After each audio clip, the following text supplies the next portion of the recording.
One nation one election कैसे मोदी के गले की हड्डी बनता जा रहा है, जिसे साहेब ना तो उगल पा रहे हैं और ना ही निगल पा रहे हैं। और अब वन नेशन वन इलेक्शन पर एनडीए के सहयोगी दल ही सरकार पर दबाव बनाते हुए नजर आ रहे हैं।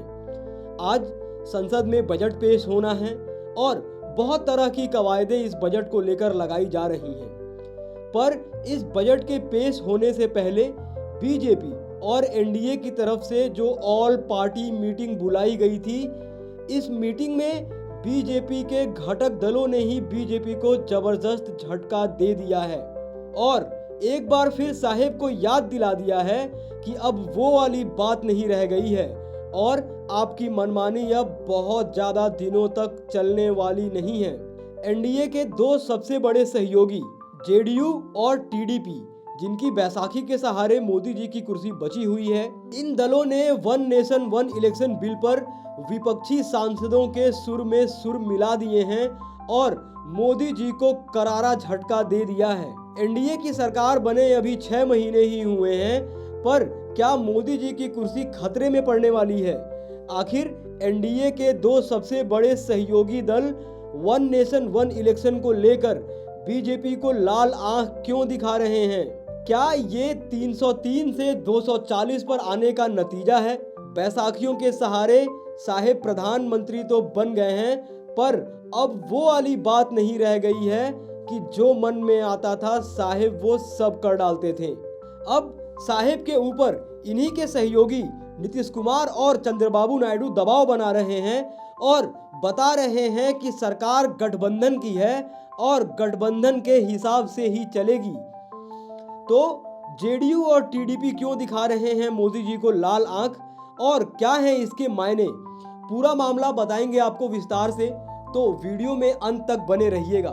पर अगर आप देश नीति चैनल पर पहली बार आए हैं तो चैनल को अभी सब्सक्राइब करें और बेल आइकॉन दबा दें, जिससे कि चैनल से जुड़ी तमाम जानकारी आपको मिलती रहे। इस बजट सत्र के पहले बीजेपी और एनडीए ने तमाम मुद्दों पर चर्चा के लिए एक ऑल पार्टी मीटिंग बुलाई थी।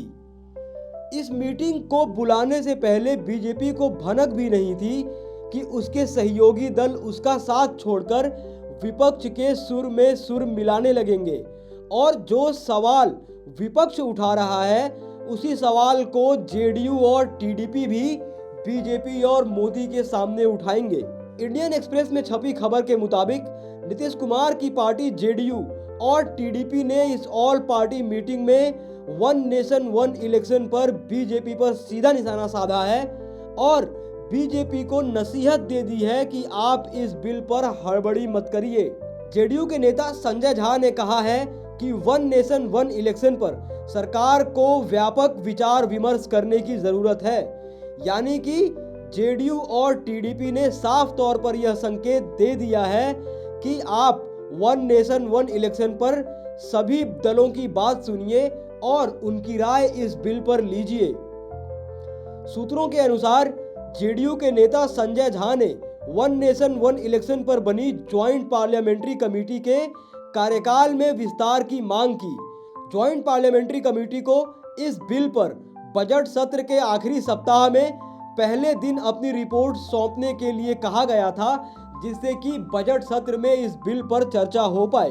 पर अब जेडीयू ने इस कमेटी के कार्यकाल में विस्तार करने की मांग कर दी है और कहा है क्योंकि इस समिति की बैठक केवल एक बार हुई है और इतने महत्वपूर्ण विषय पर चर्चा और विचार विमर्श करने की आवश्यकता होगी, जिसके लिए और समय चाहिए।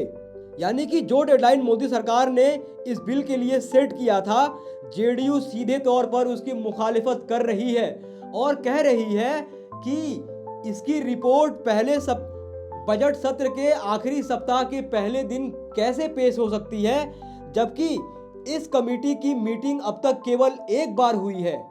नीतीश कुमार और बीजेपी के रिश्ते अभी ठीक नहीं चल रहे हैं और ऐसे कयास लगाए जा रहे हैं कि नीतीश कुमार एक बार फिर से राजनीतिक पाला बदलने की फिराक में हैं। क्या जेडीयू द्वारा उठाए गए सवाल इसी कड़ी से मिलाकर देखे जाने चाहिए कि जेडीयू और बीजेपी के बीच खराब होते रिश्ते अब सबके सामने आने लगे हैं। बिल को लेकर ही इन दोनों पार्टियों में टूट पड़ सकती है। अमित शाह ने जब से एक इंटरव्यू में कहा है कि बिहार का मुख्यमंत्री कौन होगा यह संसदीय समिति तय करेगा, तब से बिहार में राजनीति पूरी तरह से गर्म हो चुकी है और जेडीयू और बीजेपी पूरी तरह से अलग थलग दिखाई दे रहे हैं। नीतीश कुमार ने बीजेपी के तमाम बड़े नेताओं को दरकिनार कर दिया है और उनको मिलने का समय तक नहीं दे रहे हैं। संसद में जो नई बैठने की व्यवस्था की गई है, यानी कि जो सीट एलोकेशन का मामला है, जेडीयू और टीडीपी ने इस मीटिंग में नए सीट एलोकेशन को लेकर भी हमला बोला है। इन दलों का कहना है कि इनकी पार्टी को जो सीट्स अलॉट किए गए हैं वो एक साथ नहीं है, यानी कि अगर कोई पार्टी संसद में बैठती है तो उसके सभी सदस्यों को एक साथ सीट अलॉट किया जाता है, जिससे कि वो दल सदन में अपना शक्ति प्रदर्शन कर सके। पर इस नए लोकसभा के सत्र में जो सीटें इन पार्टियों को दी गई हैं वो एक साथ नहीं है और जेडीयू और टीडीपी ने इस बात के लिए बीजेपी पर सवाल उठा दिए हैं।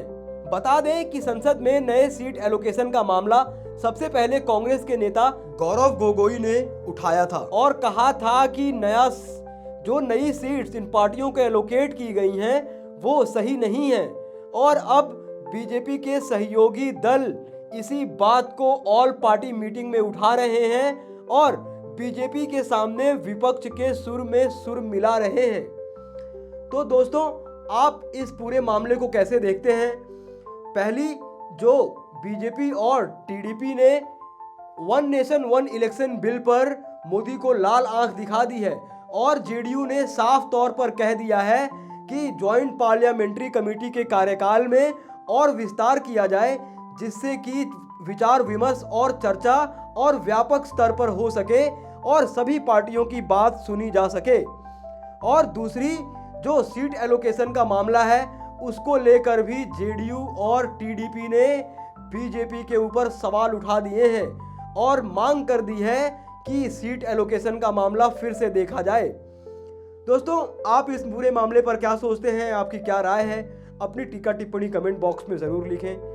बाकी देश नीति ऐसी तमाम खबरें आप तक पड़ताल के साथ पहुंचा सके, इसके लिए चैनल को सब्सक्राइब करें और वीडियो अच्छी लगी हो तो वीडियो को लाइक करें, वीडियो को ज़्यादा से ज़्यादा शेयर करें और लोगों तक पहुंचाएं। बाकी ऐसी तमाम खबरों के लिए देखते रहिए देश नीति। धन्यवाद।